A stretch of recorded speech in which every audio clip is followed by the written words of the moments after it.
I don't remember any, but now that you tell me who you are. Yeah.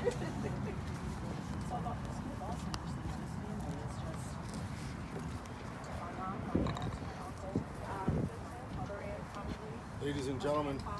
You're going to include me in there. Me too. I'm already worried about myself. Yeah. I can't remember. I'm Karen. I know. But I'm looking at everybody. Yeah, well, it's kind of nice to see her. No. Oh, you know, you're so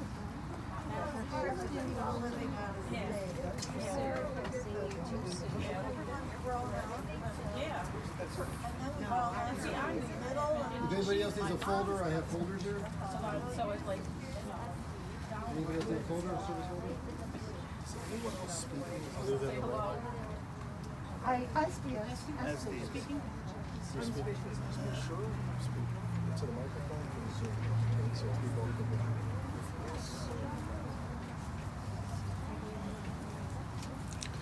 Ladies and gentlemen, we welcome those of you that are here physically and those of you who are joining us through live stream. We're going to begin the funeral services of Mrs. Lila Hoffman. Rabbi Barry Schechter will be officiating. I ask those of you who are here to be sure that your cellular phones have been turned off, not to disturb the sacred funeral ceremony. And Rabbi Barry Schechter will begin by the traditional ceremony, cutting of kriya, tearing of the ribbon.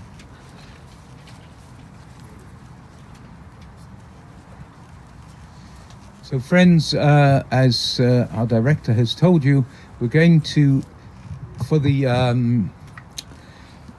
those family who are the closest, who are wearing the ribbons, we will tear the ribbons and we will say a bracha, we'll say a blessing.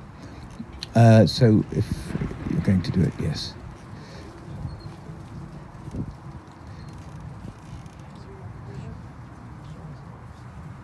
And over here as well we have, yeah. Okay.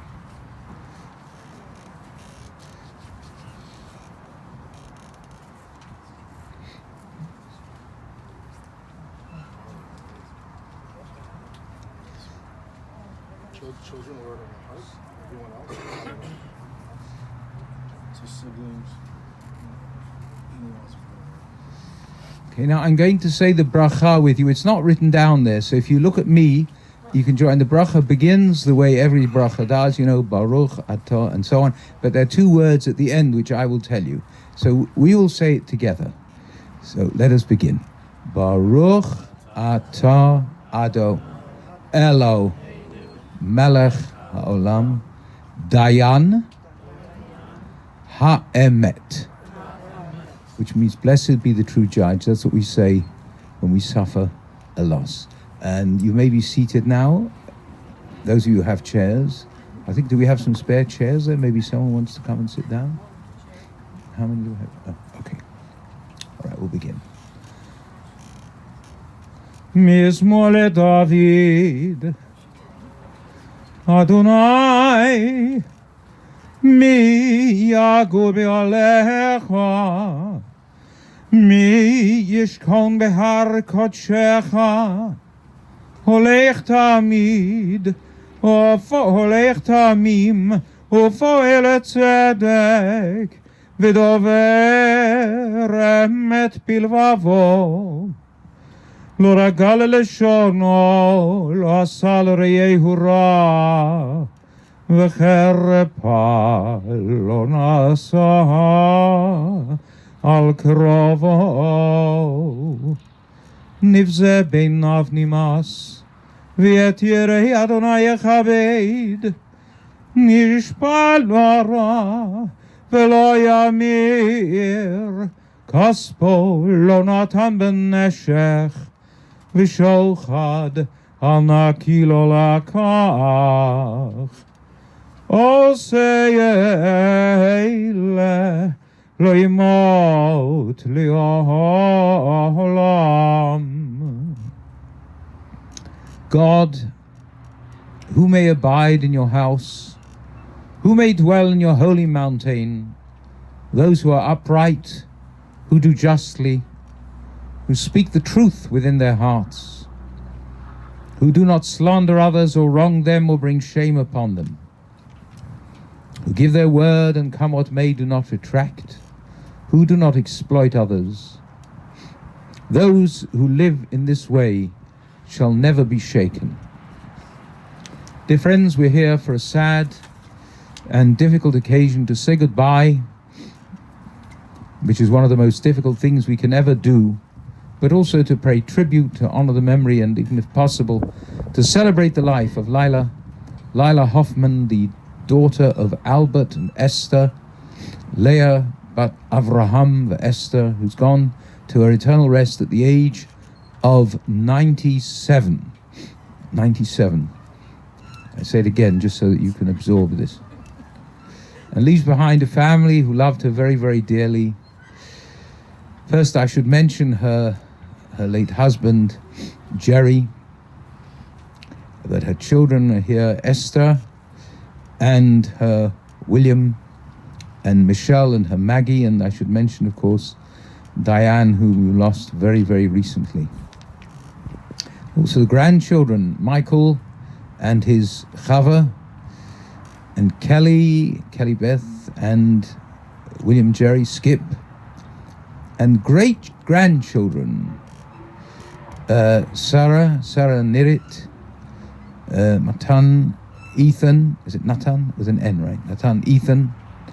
And we have here also a sister and brother, Joya and Donald. And the late brothers, I should mention, Sydney and Marvin. But there's someone else who, well, technically and legally, did I mention everyone? Did I get everyone? Good. Not a member of the family, but in a sense, an important sense, a member of the family. And that is Laura. Where's Laura? Where are you, Laura? Laura, hello? Oh, there you are. Okay. Laura, who was such a wonderful caregiver. It was really, what you did was just beyond words. So I want to say to you, mulțumesc, merci beaucoup, vielen Dank, thank you for everything that you did, because you were wonderful. You became like a member of the family. Now, I've spoken to you. You told me about her life. She watched her younger sisters and brothers as she was growing up, but she helped her father also in the grocery store. And she was a very friendly person. She could talk and be talked to by anyone. She was utterly approachable, wherever it was, any environment. And this stood her in good stead, because New Year's Eve of the year 1943, she happened to meet a young man who had recently enlisted in the Coast Guard. And they hit it off so well, they got along so well together, that was New Year's Eve. So you work this out. On February the 6th, they didn't waste time. If you're in the Coast Guard, then you couldn't waste time. In February the 6th, they were engaged. And then on November 17th of 1943, that man, that was Jerome or Jerry, they were married. And later, and of course, he had to go away, and he fought for our country, for the world, really. In World War II, he knew that he was going to, when he came home, there would be someone, apart from his family itself, but someone he'd met, someone he was with, someone who he loved, who would be waiting for him. And as you told me, of course, as I mentioned, and they had their own family, the three of you. I know, alas, Diane is no longer with us. And she was a most wonderful mother and wife. Your house, see, there are two words. There's a word house and there's a word home. We live in a house. That's all right. If you live in a home, that's something wonderful. She was strong. She was a strong lady. And as I think many of you know, in 1975, Jerry had a massive heart attack. But Lila you told me this, and I told you how amazed I was, and you told me that you were surprised too how she rose to the occasion, because it's a very frightening thing. Not just the grief and the worry. You have the person you love. The person you love is stricken like this. But what are you to do? You know, you can feel helpless. It's no criticism to say that someone might feel helpless in this situation. But it is praise to say that she stepped up. And that, in a sense, they switched places. I mean, she still couldn't drive. That didn't change. It's not always a bad thing. I mean, I know one or two people who drive, and I wish they didn't. But any of you been to Florida recently? Anyway, sorry, I shouldn't do that. But the thing is that Jerry watched over the house. He drove her to work, and she began work as a secretary at a company just nearby. She had a wonderful zest for life. And I said that here, deliberately, at this occasion. Marvelous zest for life. And she had charm and this nature that, you know, someone could be a stranger 1 minute and then they were lifelong friends shortly thereafter. That was the nature of this person, whatever it was. Whether it was, you know, a simple conversation or walking through the Botanic Gardens, or you went on a trip. I told you that, I'm telling you again, this makes me very happy. Went to London. Wonderful. Also traveled to Hawaii. And Lila, really, she loved it. She reveled in life. What was their favorite song? It won't surprise you. Love is a many splendid thing. They did everything together. They were best friends. When you saw them, right, they were always walking hand in hand, and they never said goodbye or hello without a kiss. And you told me that you've been getting notes and letters from all kinds of people saying how she was known for her smile. Light up a room, make you feel good. She was feeling good and she made you feel good. And you told me also that she loved, well, I told you this, that when I came to the United States, which, believe it or not, was not yesterday, it was 53 years ago, when I came to the US, and I didn't have a car or anything like that, and I would always beg my friends to drive me on Lakeshore Drive, because it's so beautiful.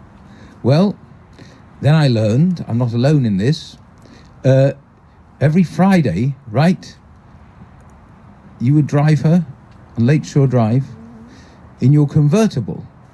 It's a shame you weren't there when I arrived 53 years ago, because my friends drove me, but they didn't have a convertible. But anyway, she loved doing that, and you loved driving her, and it was just a joy for both of you. Now, you told me about her raising you. And this is something also rather lovely. There wasn't tons of money, but you never felt that things were difficult.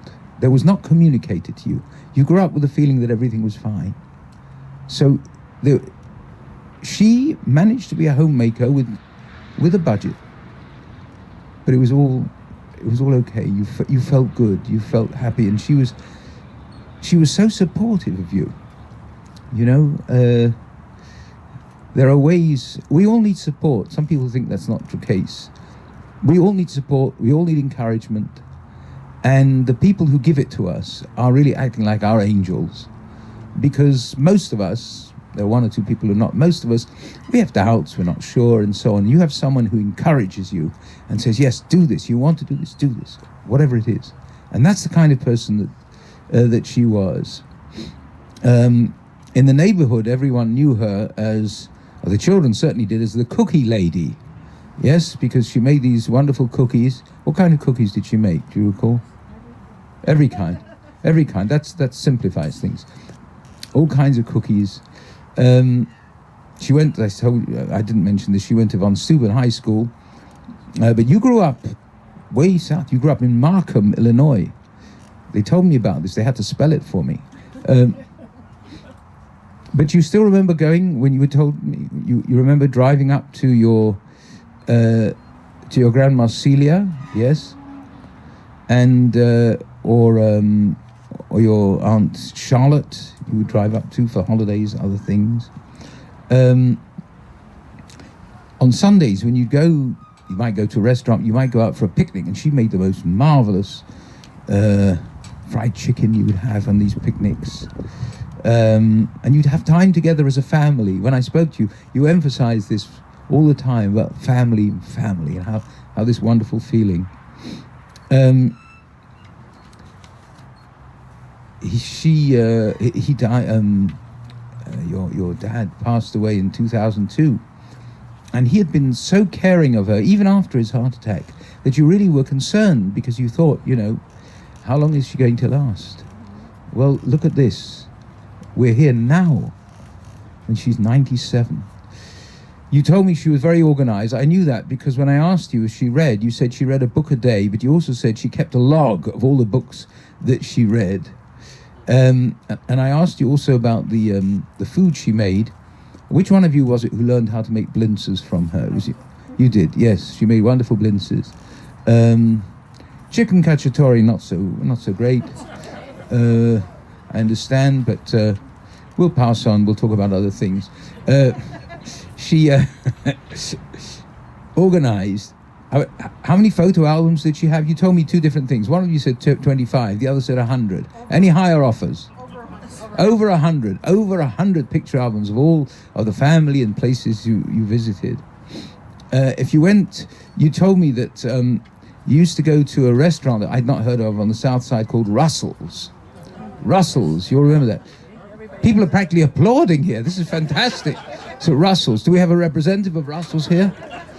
Well, we should. After everything you've told me, my gosh, it was like a synagogue to you. In fact, you went there on Yom Kippur, right? After you fasted all day, right? You went to Russell's and you ate. And the way back, he was singing, and he was driving, he was conducting. With two hands, he was holding the wheel, and with the third hand, he was conducting, right? In fact, she liked hot dogs as well. Portillos. I'm a rabbi. I can speak about this even though I don't eat them. She liked Chinese food as well. I think, didn't she say that I'm a cheap date because I like hot dogs, right? She liked also these spinach barekas. I think your Tante Sophie made them for her, right? And I think you said Grandma Hoffman. You see, I'm interested in food, so I found out what everyone made, and I'm coming to visit afterwards. Anyway. Now, some of these people are not here anymore. Grandma Hoffman made kishka, I think. Is that right? And Grandma Levy made chicken soup with feet. I read it. I thought she made the chicken soup with her feet. No, is it? These. Remember that? No, I understand. You remember that? No, I remember that. You said because it makes the taste better. It's difficult to get them now, actually. I know that she, Michelle, she watched the Cubs with you. Is that right? Yes. And in fact, you told me that her dad, your father, every day when he came home from work, he would listen to the Cubs games on the radio. And I did even go to Cubs Park afterwards. You said something about the popcorn. And I asked you about if she was really a fan, and you said she didn't dare not be because the children were rabid fans. So just to keep safe. I know that you live... one group of you lives in Maryland, right? And so Kelly and Skip, if they were going to give a recital, they would call the night before, right, and play for them. So we have this lovely lady who is so warm. As you said to me when we were talking, I said, well, she would talk to people. You said that she was so approachable. People would feel at ease just going up to her and initiating a conversation. And she would make wonderful friends. And I know there are a lot of people who have come out. But I know there are many, many more. There are many, many more who are her friends. Some of them she's probably outlived. That's one of the things that happens when you live this long is that you outlive friends. So we have a beautiful lady, a lovely Jewish lady who lived a long, long life and brought a lot of warmth and light and joy into people's lives, her own family and others. And because of that, you know, this is a reciprocal thing. If you bring warmth and joy and love, it comes back to you as well. And I've seen it just in talking to people. And the best thing I can say about her, and I think you just hearing about it, I'm impelled to this conclusion, it's the highest praise you can give of anyone, is that the world would be a better place, and it can stand being a better place. The world would be a better place if there were more people like her. There is no higher praise you can give of anyone. So we salute her this day. Of her I say, Tahei nishmata tzurura b'tzor ha'chayim. May her soul be bound up in the bond of everlasting life. And to her I say, Lila, Leah but Abraham and Esther, Lechi b'shalom, geh in Frieden, go in peace, Hovelech in Gan Eden, may your repose be in paradise. You will never be forgotten.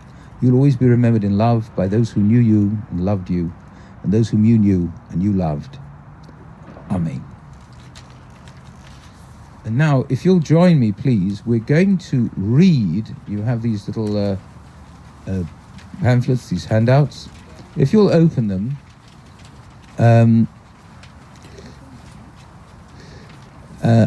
just open them, and on the left-hand page at the top, the 23rd Psalm, let's read together. Please join me. The Lord is my shepherd, I shall not want. He maketh me to lie down in green pastures. He leadeth me beside the still waters. He restoreth my soul. He leadeth me in the paths of righteousness for his name's sake. Yea, though I walk through the valley of the shadow of death, I will fear no evil, for thou art with me. Thy rod and thy staff, they comfort me. Thou preparest the table before me in the presence of mine enemies. Thou anointest my head with oil, my cup runneth over. Surely goodness and mercy shall follow me all the days of my life, and I will dwell in the house of the Lord forever. I'm going to ask you, if you can, and only if you can, to please stand. If it's at all difficult for you to stand up, stay seated. So those of you who can, stand. Those of you for whom it's in the slightest bit difficult, stay seated. It's perfectly okay. Hail Male Rachamim, Shochein Bamromim, Hametzei Menuchani Chona, Tachat Kanefei Ashira, B'mahalot Kedoshim Utorim, Kezohar, Harakiam Asirim, Et Nishmat Leah bat Abraham Esther שהלכה לעולמה בעבור שאנחנו נודרים לצדקה ביד הזכרת נשמתה בגן עדן תהי מנוחתה לכן בעל הרחמים יסתיריה בסתר כנפיו לעולמים ויצרור החיים את נשמתה אדוני הוא נחלתה ותנוע בשלום על משכבה ונאמר Amen. Compassionate God, eternal Spirit of the universe, grant perfect rest in your sheltering presence among the holy and pure who shine as the brightness of the firmament unto the soul of Lila Hoffman, the daughter of Albert and Esther, who has entered eternity and in whose memory we offer charity. May her repose be in paradise. O God of mercy, let her find refuge in your eternal presence, and let her soul be bound up in the bond of everlasting life. God is her inheritance. May she rest in peace, and let us say, Amen.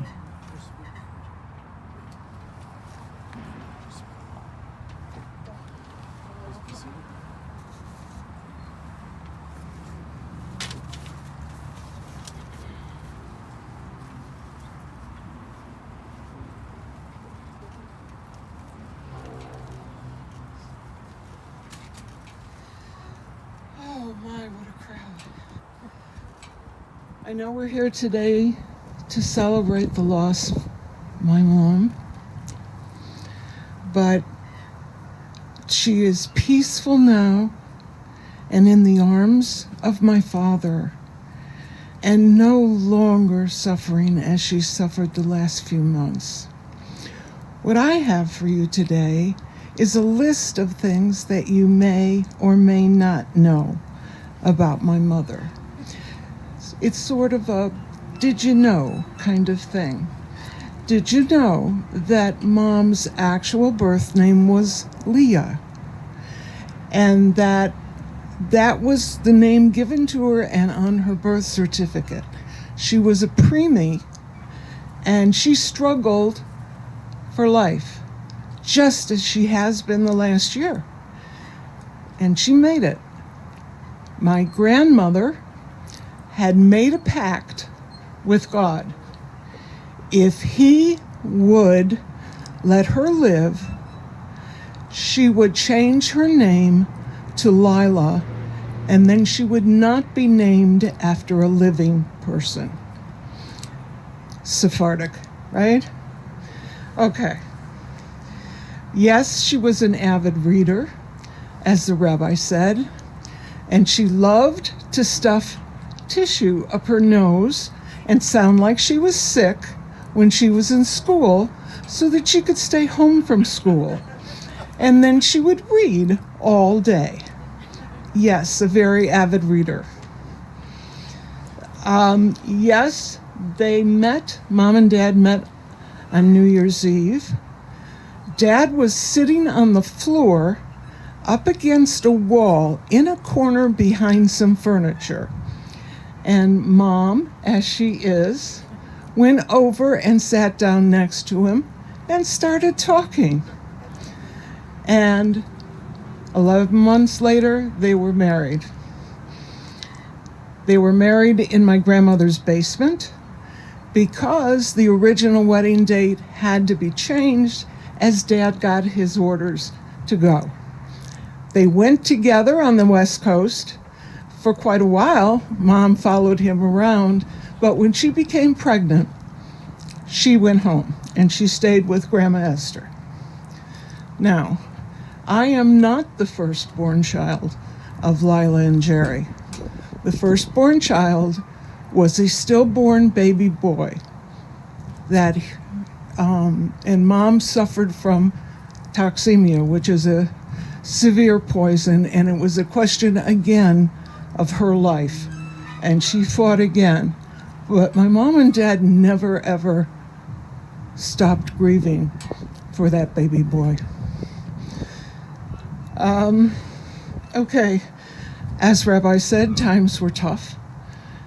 My mother found it hard to make pennies match when I was young and we were living in the projects. Sunday dinner may have been a can of Campbell's tomato soup. We enjoyed it. We made fun of it and enjoyed it. Why did we move to Marcum? All our family's up here. We were renting a home, the first floor of a home, around the corner from Grandma on Hamlin Avenue. The Wicked Witch of the West decided she wanted that apartment for her son, so she evicted my parents and us. Now, the lease was still very active. They had several months to go. They took her to court, and of course, she had paid off the judge. Mom and Dad had to go, and us with them. They decided they wanted a home instead of dealing with these kinds of things in apartments anymore. So they went looking for a home. The home they found that they knew they could afford was in Marcum. And that's where we all moved to. Was she happy? Yes. Did she miss her family? Yes. Mom learned at that time in Marcum to drink a pot of coffee a day. manage a budget, a tremendous budget. And I remember Dad driving on Saturdays, taking Mom shopping. And they would go to the various grocery stores, including Hilo, to find things that they could afford to put on the table for us. And we never did not have food on the table. As Rabbi said, she loved going to the botanical gardens. She absolutely did. And she loved the flower show at McCormick Place. And she loved to pinch the leaves of many plants and put them in her pocket and take them home and root them and make a plant for herself. Nobody ever caught her. It's amazing. Rabbi told you what she loves, so I won't go through that again, but Laura had to go at least once a week for Portillo's hot dogs and once or twice a week for Chinese, if I'm not mistaken. Okay. After Dad had his heart attack, they reversed roles, and Mom became a person to be reckoned with. And she got tough. She wasn't tough when she relied on Dad for a lot, but she got tough. She supported Dad through his recovery and depression with an unabiding enthusiasm that was wonderful. They were always out looking for miniatures to put in Kelly's dollhouse as he was building for her. Mom sent birthday cards to all her nieces and nephews for a long time. It was only when it got so bad with her memory that it had to stop. She loved going to the theater and to the movies and walks with Dad anywhere, and playing canasta in Skokie. One thing she hated was walking in the rain. And I learned this one the hard way. We had taken Mom to London after Dad had died because she had always said she wanted to go to London. We took her. We had a wonderful time except for the day that we were at Stonehenge and Bath. And typical London style, it started to rain. We had ponchos. They were lightweight plastic, kind of flimsy. We put one on her right away with a hood over her head, but it rained. And I got the look, and everybody knows this, I got the look that I was carne muerte. Right? Lesson learned. Do not take Mom out in the rain. Okay, that are tidbits that I wanted to share. I was probably her biggest aggravation. I challenged her the most, even in school. She took me to school, walked me to school at kindergarten, left me, and at one point everybody was supposed to lay down and take a nap. Not me. I mean, for goodness sake, I was helping my mom take care of Michelle and Diane at home as babies. I'm not taking a nap. Mom got called. Mom got called in first grade when I continued to crumple up paper and walk it to the trash bin just to get up and walk. Mom got called. All through life, all my report cards said I talk too much. No surprise, but I gave her the most grief. And she learned, and she sat me down, like for kindergarten, she sat me down and said, you don't have to go to sleep, but you must sit there quietly. Get a book and read or something. And that's what I did. She gave me good advice. So that's Mom. My mom, Michelle's mom, Diane's mom, and we were all together for quite a while. And as proven, she fought for life several times, including this last year. Thank you.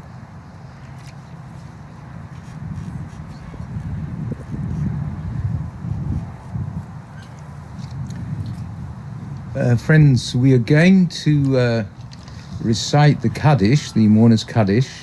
This is for the mourners, but anyone else can join. It's on the back page in Hebrew letters and English letters. So again, I'm sorry, I feel dreadful keep telling you to stand, but if you can you stand for this? If not, you stay seated. Don't stand if it's difficult. So I will say it with you, and you can join. If you don't join, you can respond. So, many of you know the responses. One of them is very simple. When we say V'imru, you say Amen. So that's what it means, V'imru. And say, and you say Amen. And that happens a few times. If you know the other ones, please join with those two. Let's begin. Yit gadal v'yit kadash shemei rabba. Be'alma divra chirutei v'yamlich malchutei. B'chayeichon uv'yomeichon uv'chayei dechol beit Yisrael ba'agala uv'izman kariv v'imru. Everyone, Amen. Yehei shemei rabba mevarach le'alam u'lalmei almaya. Yitbarach v'yishtabach v'yitpa'ar v'yitromam v'yitnasei v'yithadar v'yit'aleh v'yithalal shemei dekudsha brichu le'elah min kol birchata v'shirata tushbechata v'nechemata da'amiran be'alma v'imru. Together, Amen. Yehei shlama rabba min shemaya v'chayim aleinu ve'al kol Yisrael v'imru. Amen. Oseh shalom bimromav hu ya'aseh shalom aleinu ve'al kol Yisrael v'imru. Amen.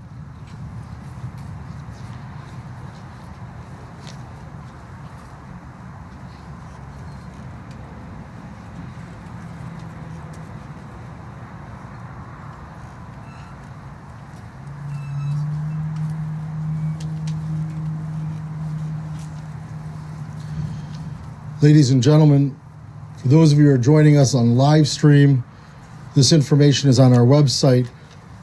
Memorial contributions to the Alzheimer's Association or the Breast Cancer Research Foundation would be appreciated. For those of you who are here, that information is on the service folder. There will be no formal Shiva. For those of you who wish to participate in burial, please come forward after the cover of the vault has been placed. The tradition is to place 3 measures of earth without handing the shovel from person to person. This concludes the live stream portion. And for those of you who are here, you're welcome to remain. And if not, you may return to your cars.